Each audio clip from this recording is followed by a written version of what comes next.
slashed during certain periods of time. It just makes you wonder if districts have, or if charters have to respond to inflation and all those things, why don't you? And then this is actually the formula itself. So you'll see that DAA is not adjusted for inflation. So this is the same formula from 1998. Whereas charters, they are adjusted for inflation. And with capital funding, it raises the question, why is district additional assistance not adjusted for inflation? So we've all heard that there is going to be reinstatement of DAA to the formula level.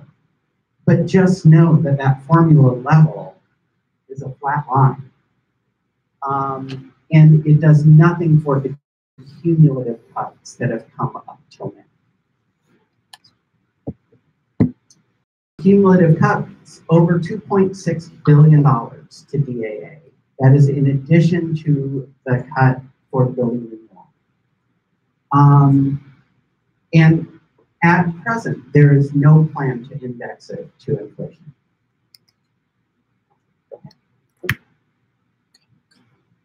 Yep.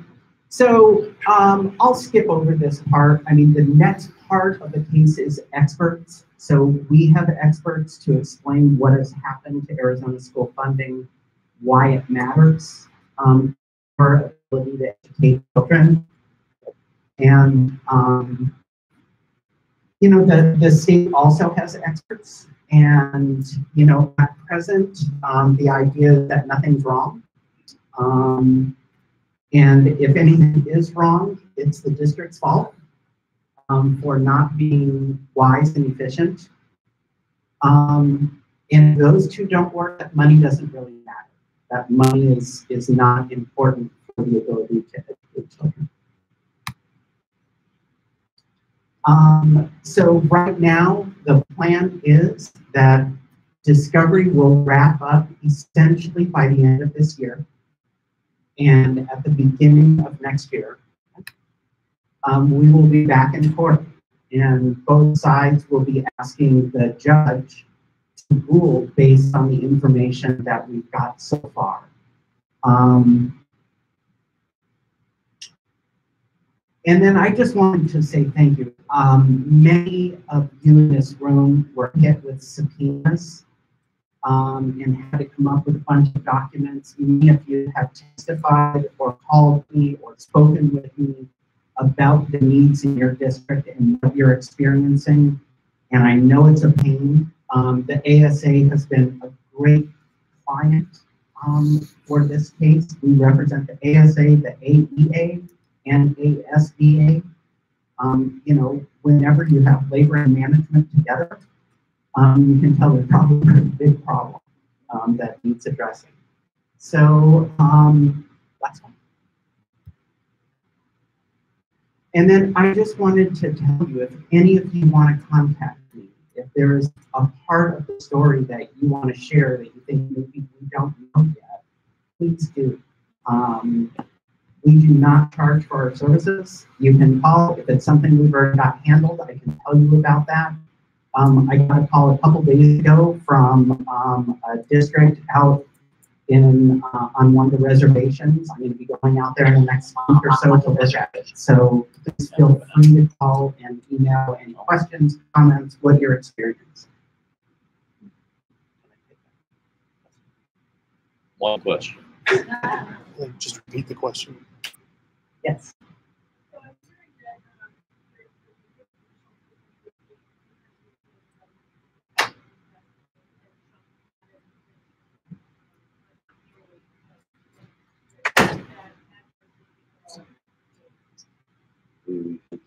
Yeah, so the question was, she's heard about the EA restoration and that there is going to be some restoration, not at the full level of need, but there is going to be restoration. Does that hurt the case? Well, I'll tell you how I feel about it.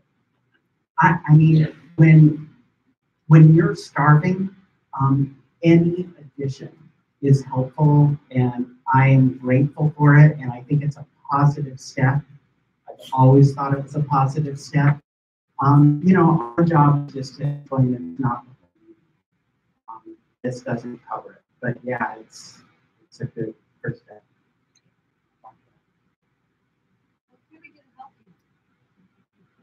So, all right, so what can you do to help me?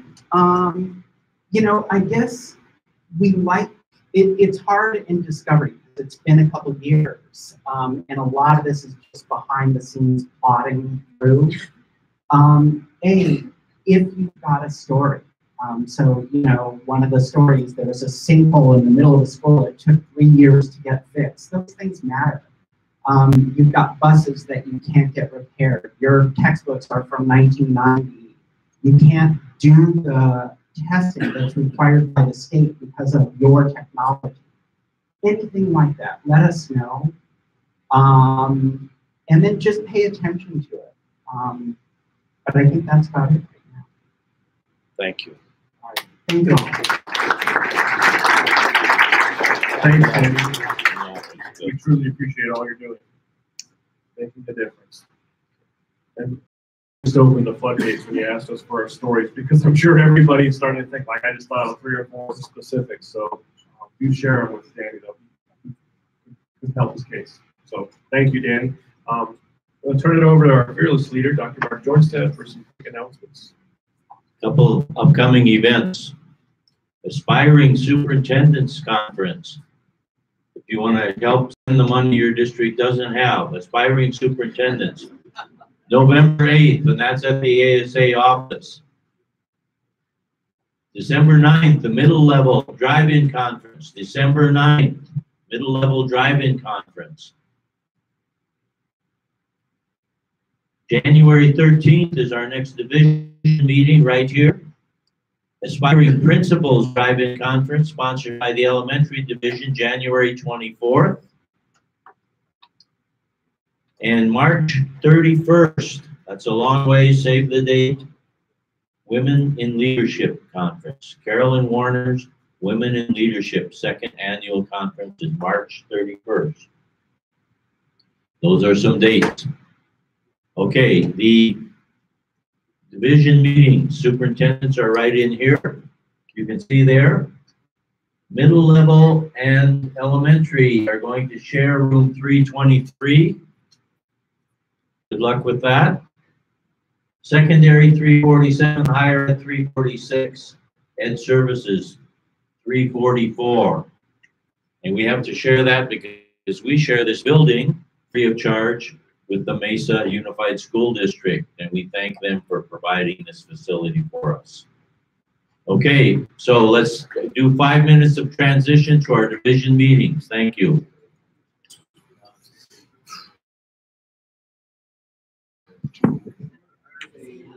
Okay, so can we, do you think we can get Yes, back let's to transfer back over to here now. Man, what a morning. What a morning. Everything that went wrong. Yeah, absolutely. Everything that could have gone wrong. I hate when I know it, neither one of us have control over it, but man, it makes for a stressful. Makes for extremely stressful. Let's see if I can. And the person I asked. Here's my Okay. fancy dancy, You and got I need it because I don't have an outline but now. All right. And then Just drag it over. how should I get this out? Should I wait till people Wait till sit they down? still all gather here, then we'll hand it out. All right. Hi.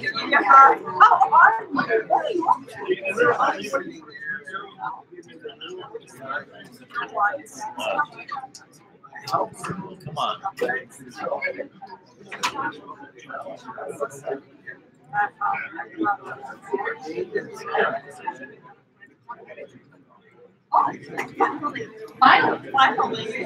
Finally, it's really nice. Okay.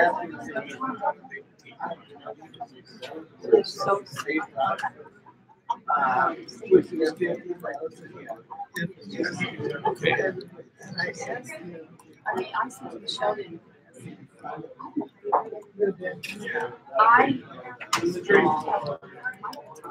Mark, how you doing? Good. Yeah, we're gonna talk to you. No, no. Good to see you. Nice to see you.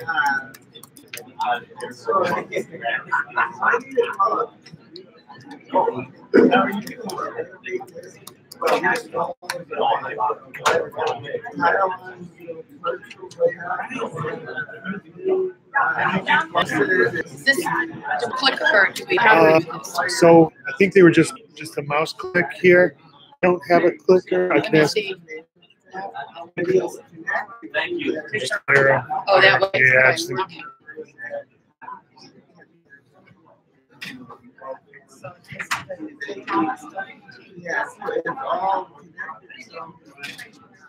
So you leave on Thursday or Friday? Thursday,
Two minutes, 2 minutes.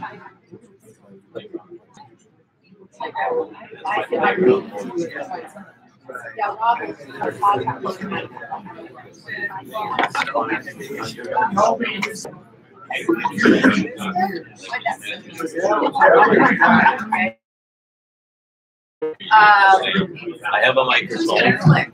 How do I click? I can click.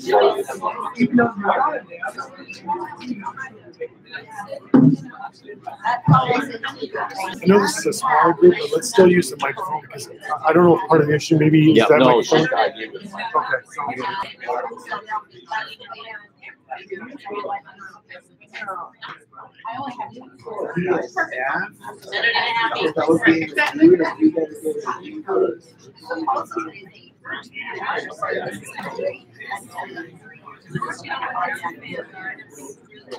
Yeah.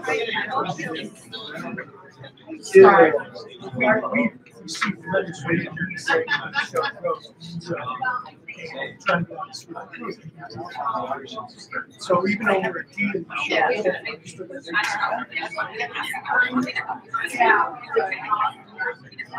I don't know.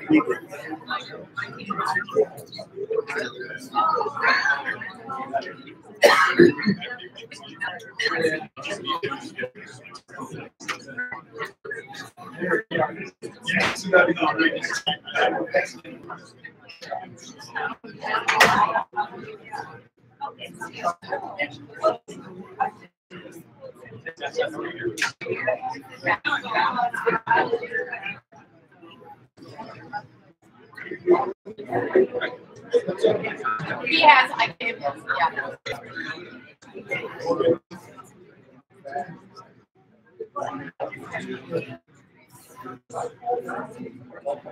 So you with Mason? I'm not actually. I work normally with Santa Mountain Yeah. Unified School So District. he dragged you? So I actually work, for Dr. Ty now currently, but in the past with Dr. J. We're a 4-day school district, Yeah. so it's nice that on Mondays he does these, and I just ask him to come Wow. here. And, Good. yeah, works out. Dr. Ty told me to be careful. Mason might put me on their staff as much as I've been working there today. I love it. Yeah. Your smiles keep getting bigger. Way at the top.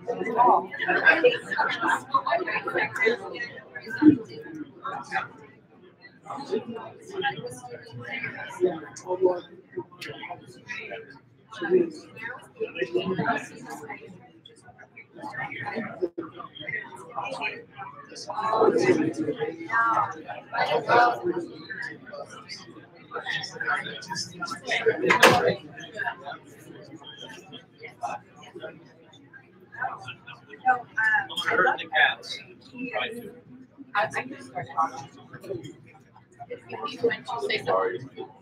We're starting in 1 minute. Students, take your seats, please. 1 minute.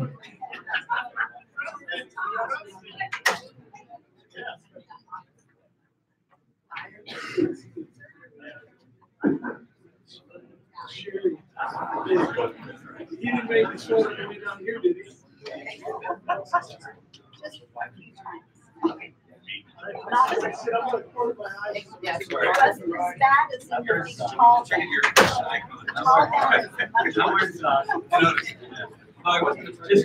Okay, I think I'm on a short leash, a short time period. So I'll start. My name is Susan Siegel. I'm a partner at West Roosevelt, which represents quite a few of the school districts here. For those of you who were at the WMAC meeting where I spoke of this, I apologize ahead of time. I'm going to try to mix it up a little bit, like you had to do when you're teaching in the classroom. But the basic message is the same. A month and a half ago, the Attorney General indicted one of your own, a superintendent of another school district, for actions that occurred while he was a superintendent at yet another school district. The indictment is based upon allegations that he authorized performance pay to his cabinet staff administrators and some professional development and some coaching pay. So I'm going to go through, could I have my clicker come up here, please? Go through some of this. I just can't get good help nowadays, I'm going through some of these slides that'll help you see what the deal is and why it's a big deal. I will tell you that on Sunday this week, coming week, my son gets married, and I told George Graham at the Auditor General's office, thank you, because you're paying for the rehearsal dinner based upon these findings that just came down. So we start with ARS section 15502, the statute's there. Yes, it does say may, but in this case it is a shall, which basically says the governing board at any time may employ and fix the salaries and benefits of employees necessary for the succeeding year. That means board, not you. It means board. Some policies you already have, if you have ASBA policies, if you're not one of those rogue districts who has a board that wanted to do their own. But if you have ASBA policies, policy GCF, it's found under your staff certificate is for professional staff, but it applies to all employees. You see the language is very broad, and it says the board has a legal responsibility of approving the employment of all attorneys. While this responsibility cannot be waived, the board assigns to you a duty to recruit, but it's the board that finally signs off and does the approval. Some of you are going to say right now in your heads, what's she talking about? Of course we take our contracts to the board. Of course we get board approval for everybody. Well, keep listening. That was a teaser. So the Arizona Attorney General audited Apache Junction for the years 2012 to the Arizona Auditor General, 2012 to 2016. And as I said, they found that performance pay of administrators had been authorized by the superintendent without board approval. Professional development had been authorized by the superintendent without approval. Athletic event attendance, extra duties, for athletic events had been authorized by the superintendent without board approval. You may say to me, how did this happen? And well, I understand he didn't benefit at all, and he did not. He paid $480 back, and the sum total of the amount is not extraordinary. I've had bigger cases when I was at the Attorney General's office and then also defending with dollar amounts. But the definition of theft is any amount where even if you don't have the benefit of it. So Chad has been charged with felony theft, class 2 felony. Now think about it. A superintendent has been charged for this for class 2 felony. It's a little bit of an overkill in my own personal humble opinion.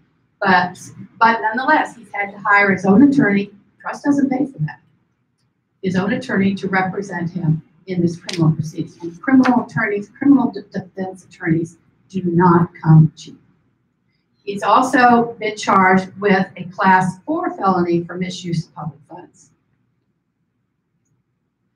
The Auditor General and I highly recommend you consider having your board, after you get through this morass, adopt these policies. The Auditor General recommends conducting unannounced reviews of payroll records and existing control procedures to enforce and verify that the district pays employees only what the board approves.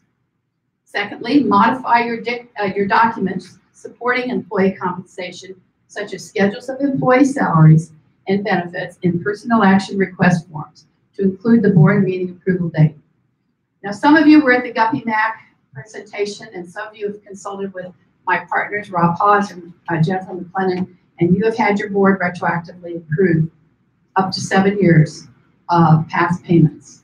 This could be $1 million, $2 million a year, and I'll tell you what they are.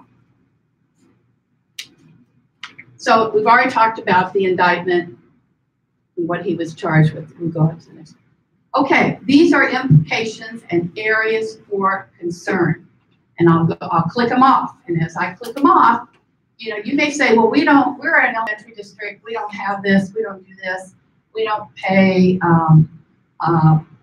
extra performance pay for our principals or assistant supes. Here we go. Types of compensation you may be paying without board approval. Tutoring, 6/5 contracts, stipends, travel and other, addenda, committee, and I some of them I love from my experience. Club activities, homebound teachers, summer school, summer work. One district has something there where their teachers can, if they want to, paint rooms over the summer for them. They have summer work, curriculum coach, master teacher, title funded activities. Pretty large amount. Now, before you run for the phone or drive yourself down to the sheriff's office, I'm going to give you a little bit of hope. I wanted to. Items you may already have board approval for, but don't realize it.